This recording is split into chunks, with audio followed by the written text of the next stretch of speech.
Hello everyone, good morning. I hope you all are good and doing well, right?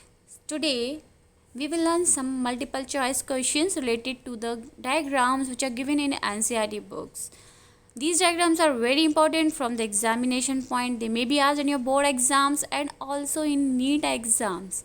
Okay, these questions are very important, so don't forget to watch my lecture. Watch till the end. Today we will learn around 30 to 40 questions, right? This is part 9 of the chapter Sexual Reproduction in Flowering Plants. Before watching this lecture, watch my previous lecture of this chapter so that you can easily understand all the question, and I think you are able to do by yourself. Let's start. Okay, so this is the first diagram given in your NCERT book, right?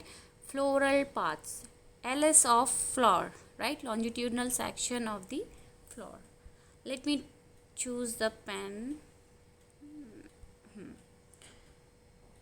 Okay, so this is a flower, LS of flower, right?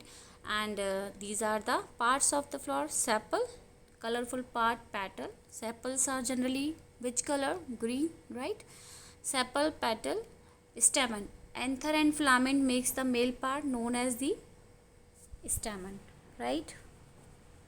And stigma, sticky part on the top, then long neck style, and basal swollen structure is the ovary which contains ovule inside, right? This part is the female part known as the carpel. So these are the parts of the flower. Okay, in some flower you will find this area which is nectariferous area. It produces nectar for the insects. Okay, so let's see the questions related to this flower. First question. Okay, one point I missed. Thalamus, right? What is thalamus? Thalamus or receptacle? It is that part of the flower from where all the floral parts are attached. Okay, so here you will find receptacle, also called thalamus. This is the point from where all the floral parts are attached, right? Let's see the first question. Thalamus is, so what it is nothing but the base of the flower. Flower का base होता है thalamus, इसको हम receptacle भी कहते हैं, ठीक है. ऑप्शन इज ए.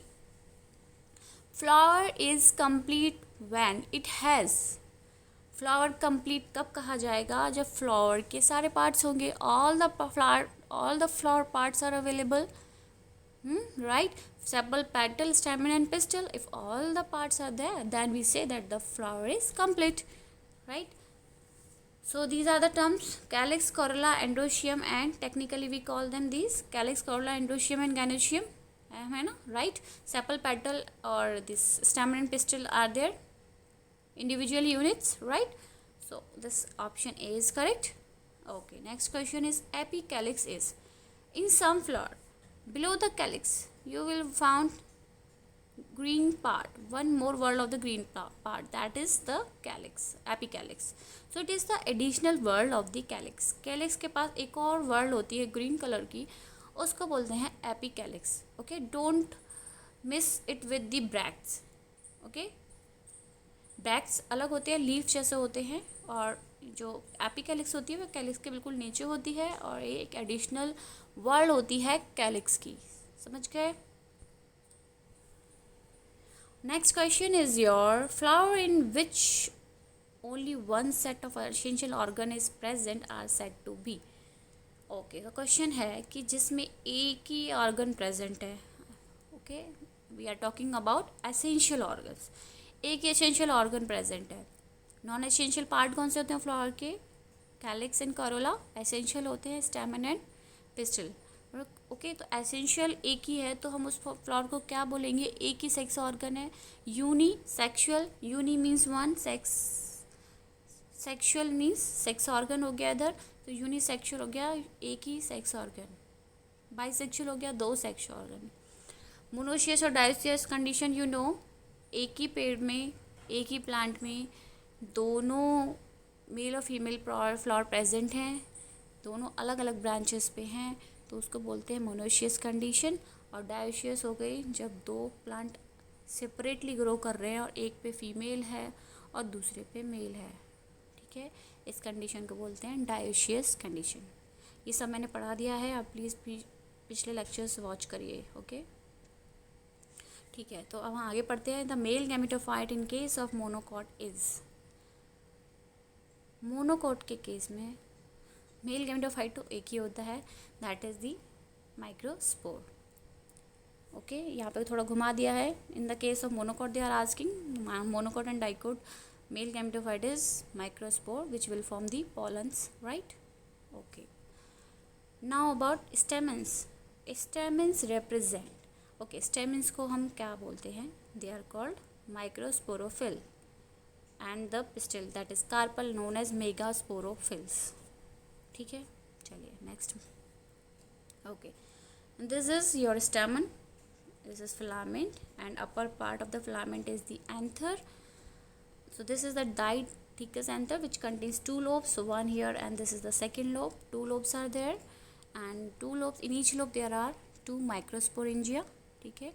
अंदर कितने माइक्रोस्पोरेंजिया होते हैं, दो होते हैं। ये टीएस है, टीएस में आप देख सकते हैं ये माइक्रोस्पोरेंजिया है जहाँ पे माइक्रोस्पोर्स बनते हैं, ठीक है। This here only the microspores are formed from the microspore mother cell. Now if you cut the TS of the anther and you will watch it, you will found there are 4 layers out from outside to the inside. We will found outermost epidermis, endothelium, then 2 to 5 middle layers and then there is a tapetum.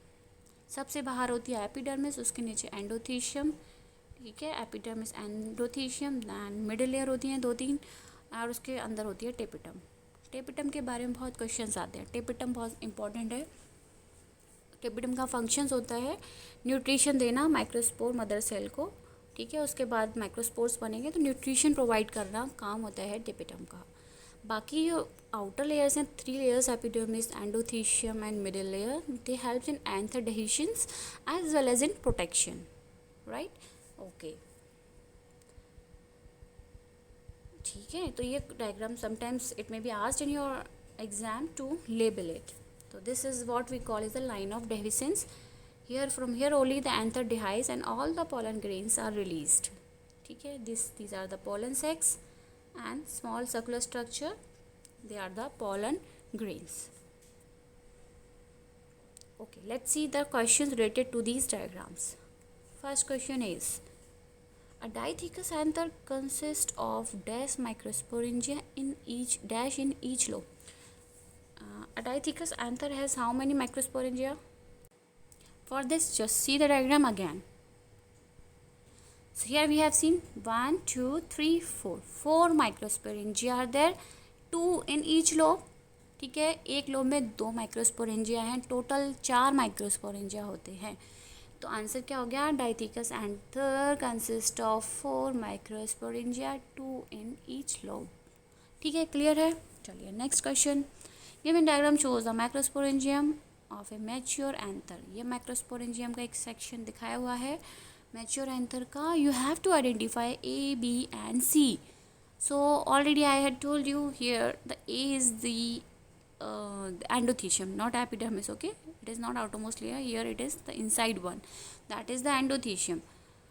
Then 2 to 3 layers are that is of middle layer, then C is the tapetum, okay। So now you know the answer, endothelium, middle layers and the tapetum, okay, got the answer, okay, move on next.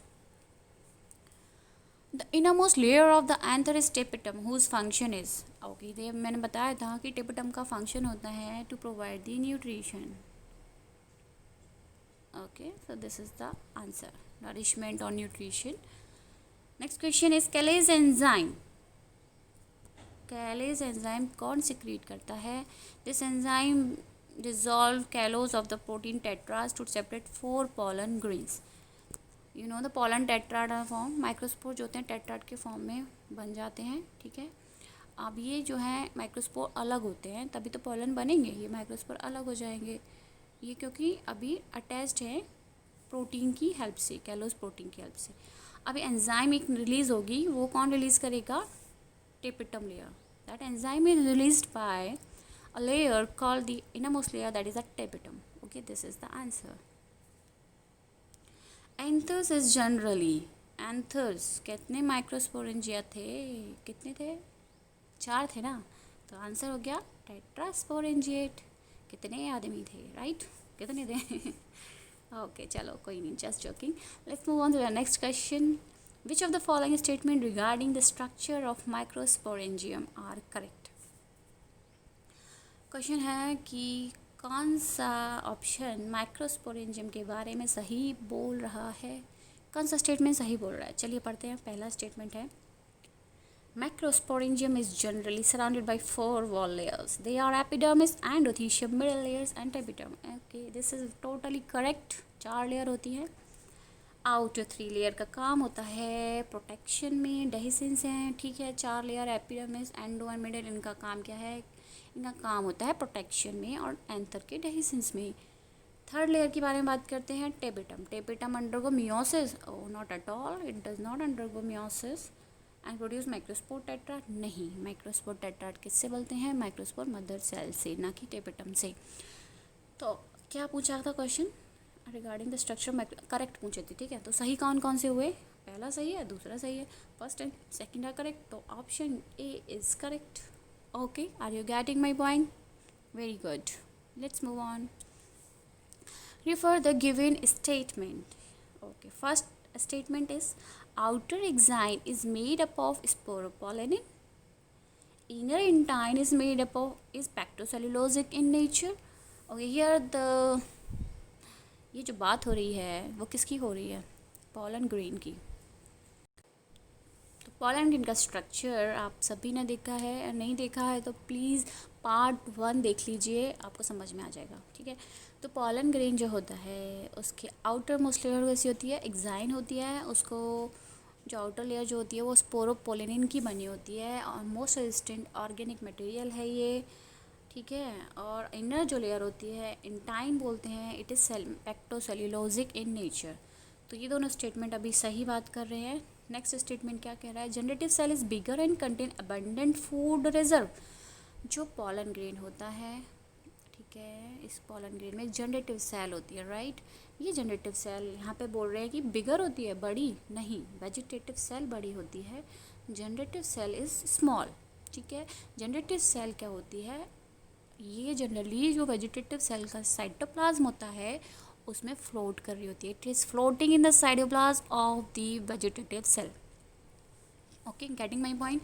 So vegetative cell is small, तो ये option तो हो गया गलत। Generative cell is bigger, this is also wrong. Now which of the given statement are not true regarding the structure of pollen grain? Not true, तो दोनों true नहीं है, थर्ड और फोर्थ are not true, तो answer is C, ठीक है। चलिए आगे बढ़ते हैं। Okay, here are so many diagrams. So first diagram, A diagram is what we call the female part, that is the gynoecium, which contains stigma, style and ovary. Now these are also gynoecium. Here the condition is apocarpus. जब carpels free होती हैं तो उसको बोलते हैं apocarpous condition. Here the carpels are free, sorry मैंने गलत बोल दिया, जब कार्पल्स फ्यूज्ड होती हैं then the condition is called syncarpous. तो this A B figure is of syncarpous carpel, carpels are fused. Okay, here the situation is syncarpus and here apocarpus. Carpels are free. B figure में syncarpous condition है क्योंकि carpels कैसे हैं, fused है, और C figure में apocarpous है, carpels कैसे फ्री हैं। Okay, next figure that is D figure is of the ovule which is known as the megasporangium. Megasporangium बोलते हैं ओव्यूल को, ठीक है। इसका ये एंड है, चैलेजल पोर होता है, and here there is a narrow opening that is the micropylar and,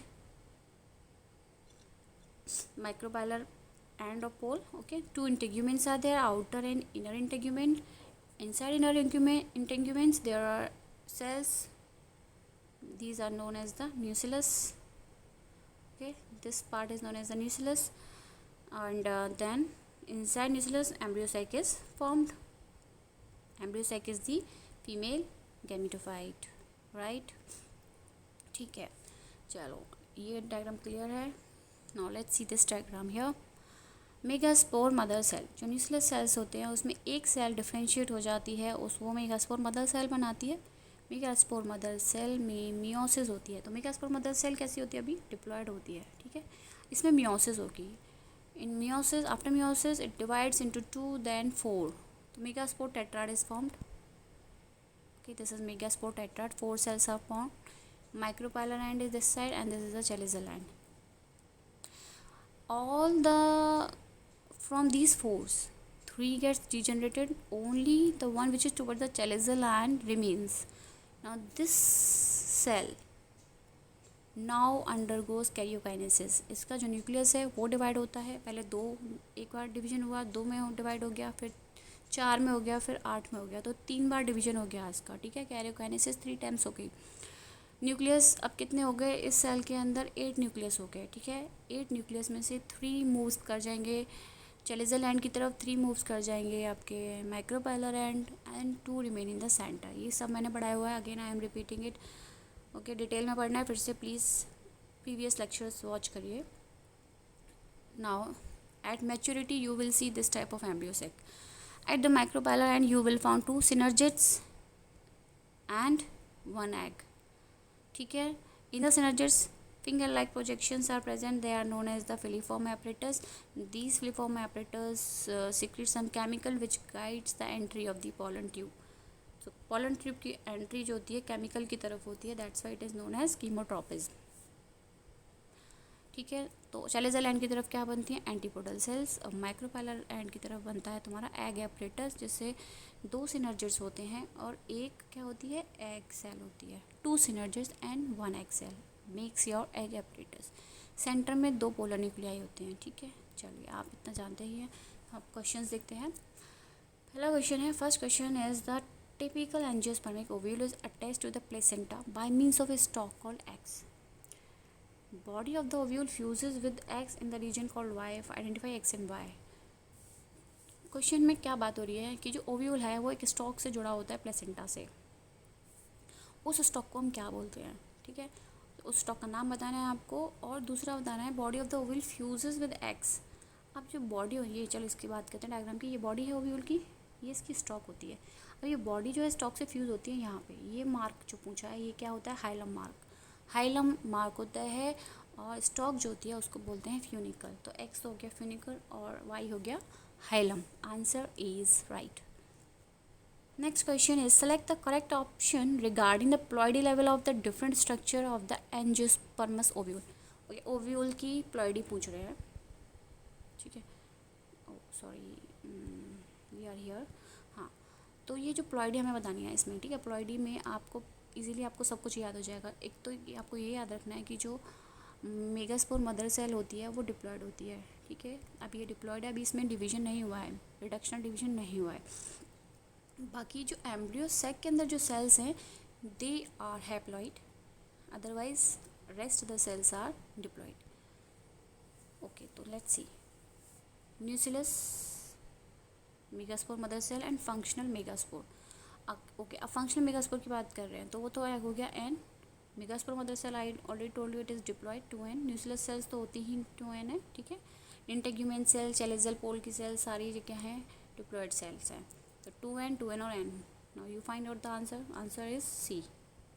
okay, C option is right. Next question is select the correct statement regarding the structure of mature embryo sac. Mature embryo sac के regarding सही बात कौन सी बात है। पहली बात, egg apparatus is situated towards chalazal end. बिल्कुल गलत। एग एपरेटस हमारा हमेशा, नॉट हमारा, प्लांट का हमेशा माइक्रोपाइलर एंड की तरफ होता है। एंटीपोडल सेल्स चैलिज़ल एंड की तरफ होती हैं, ठीक है, ये सही है। A typical angiosperms embryo sac is 7 celled and 8 nucleated, ये भी सही है। इसके मैंने ऑप्शन नहीं दिए हैं, by mistake I forget that. तो option second and third are correct, ठीक है जी। 7 सेल्ड होते हैं, चलिए सेल्स काउंट कर लेते हैं। Okay, let me take a pointer so that I will. Okay, now it is clear to you. See, antibody cells how many are there? 3. तो 3 cells ये हो गई, एक सेंटर में हो गई और 3 सेल इधर हो गई, एग और 2 सिनर्जिड्स, 3 इधर हो गई, एक सेंटर में हो गई, 3 और 3 6 7 सेल। न्यूक्लियस कितने हो गए? 1 2 3 4 5 6 7 एंड 8।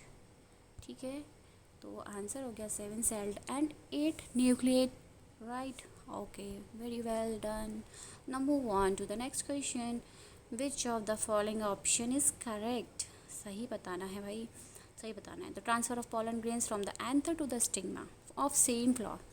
ठीक है, चलिए एक फ्लावर ड्रॉ कर लेते हैं। ये एक फ्लावर है, इसका एंथर, ये फ्लावर है, ठीक है, इसका एंथर इसी को पॉलिनेट कर रहा है, तो कौन सा पॉलिनेशन हो गया? ऑटोगैमी हो गई ना, तो सही बात हो गई है। अगर ये वाला transfer pollen grain from the anther of one flower to the stigma of another flower of the same plant, इसी प्लांट की बात करते हैं। चलिए एक और फ्लावर बना देते हैं इस पर। This is the second flower. If this anther is pollinating this stigma, it is reaching this stigma, means the flower which is it is pollinating is on the same plant। तो ये भी क्या होती है? गिरनोगैमी होती है, एक तरह का सेल्फ पॉलिनेशन ही होता है। थर्ड पॉइंट, एक और प्लांट बनाते हैं।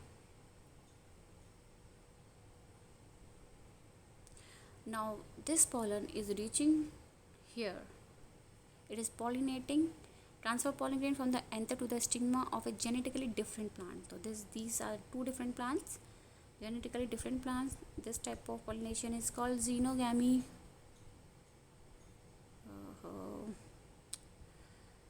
We are at where here? No, हाँ, no, sorry। Okay, so this is what we call xenogamy। तो आपके सारे ऑप्शंस ठीक थे ना?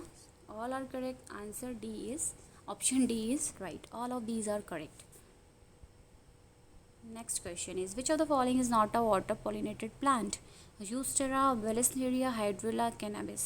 Answer is D, Cannabis is not water pollinated. Rest 3 are the water pollinated plants. Next question is male and female flowers are present on the different plant to ensure xenogamy in। ये वही वाली बात होगी ना, dioecious. एक plant है जिसपे mail है, दूसरा प्लांट है जिसपे फीमेल फ्लावर्स हैं, एक पे मेल है एक फीमेल हैं, तो किस में होता है ये? Example is papaya. Okay, papaya का प्लांट डायोशियस होता है, इसका मेल फ्लावर एक प्लांट पे मिलते हैं, दूसरे प्लांट पे आपको फीमेल फ्लावर्स मिलेंगे। ठीक है, तो option A is right. Select the incorrect pair of type of pollination and the corresponding pollinating agency. Okay, anemophily is by wind. ठीक है, ये सही है। एनिमोफिली पॉलिनेशन विंड से होता है। Hydrophily is by water. Ornithophily is by birds. Chiropterophily is not by insects, it is by bats. ये bat pollination होता है, तो ऑप्शन डी इज रॉन्ग।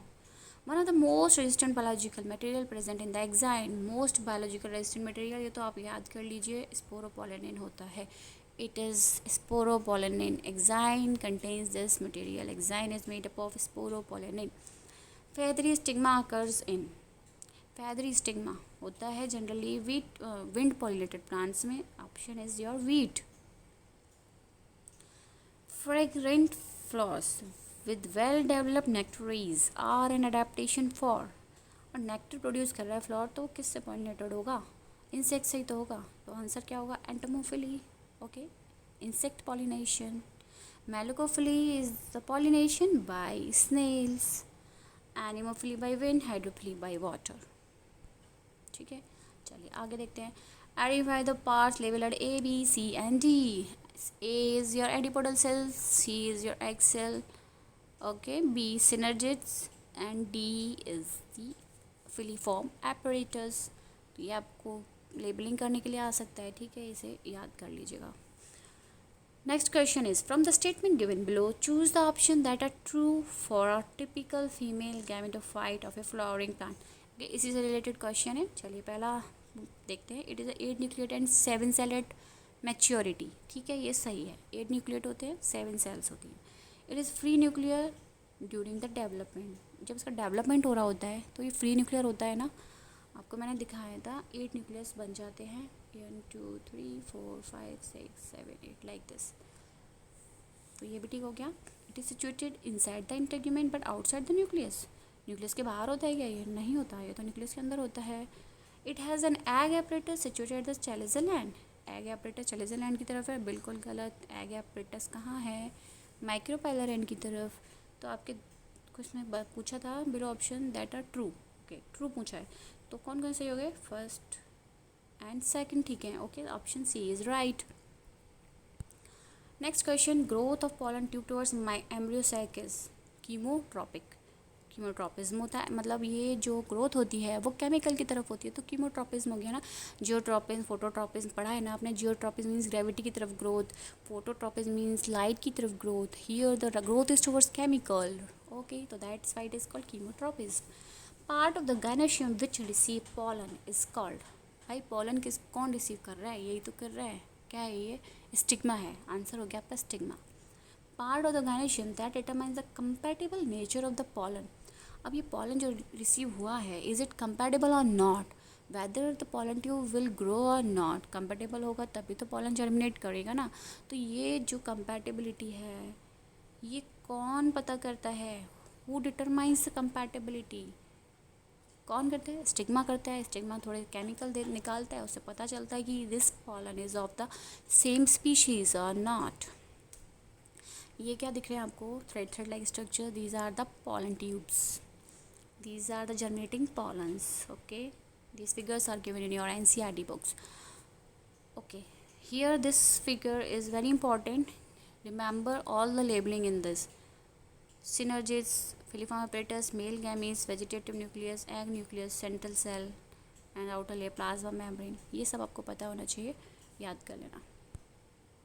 चलिए, father of Indian embryology, Indian embryology पूछा है तो होते हैं, फादर हैं पी महेश्वरी। ओके, इंडियन का पूछा है ना, तो पी महेश्वरी है। ठीक है, चलिए, ये फिगर आप जानते हैं किसका एम्ब्रियो है? दो कॉटिलेडन्स हैं, तो this is the embryo of dicot plant and this is the embryo of monocot plant. Learn the labelling, I am telling you again and again. Scutellum is single one cotyledon, coleoptile, shoot apex, epiblast, radical, root cap, coleorhiza। ठीक है, hypocotyl region, radical, root cap, cotyledons, plumule। ये मैंने सब पढ़ाया हुआ है, please आप पिछले लेक्चर्स देखें फिर आप इस वीडियो को देखना। ठीक है, चलो आगे बढ़ते हैं। Select the correct order for endosperm. ठीक है, अब एंडोस्पर्म दिया हुआ है, आपको फाइंड आउट करना है कौन सा एंडोस्पर्म, कौन सा नाम बताना है, कौन सा है। तो पहला वाला क्या है? इसमें आपको यहाँ पे सेल्यूलर दिख रहा है, हियर आपको न्यूक्लियर दिख रहा है। तो सेल्यूलर और न्यूक्लियर दोनों तरह का एंडोस्पर्म है। This endosperm is called helobial type of endosperm. This is the nuclear type of endosperm and here cells are there. This is cellular type of endosperm, helobial, nuclear and cellular. तो figure आ सकती है, ठीक है, कैसे भी बनी हुई, आपको फाइंड आउट करना है कौन सा एंडोस्पर्म कौन सा है। ठीक है, समझ गए आप? These are some more diagrams which are given in your NCERT books. Different types of seeds here. Please learn the labeling. I am talking you. I am saying it again and again. Please learn the labeling. Okay?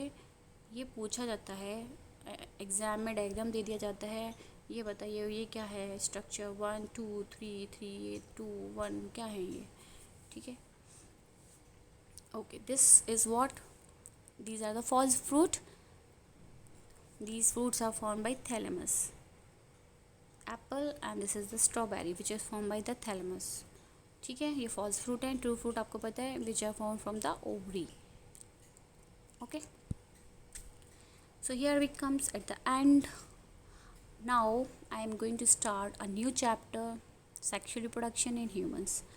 ठीक है, ये chapter and हो गया है, sexual reproduction in flowering plants and है, और this is my last video in this. As and when I got time, I will upload some more questions of this chapter. Thank you for watching. Give your valuable feedback and please do not forget to subscribe my channel. Good luck.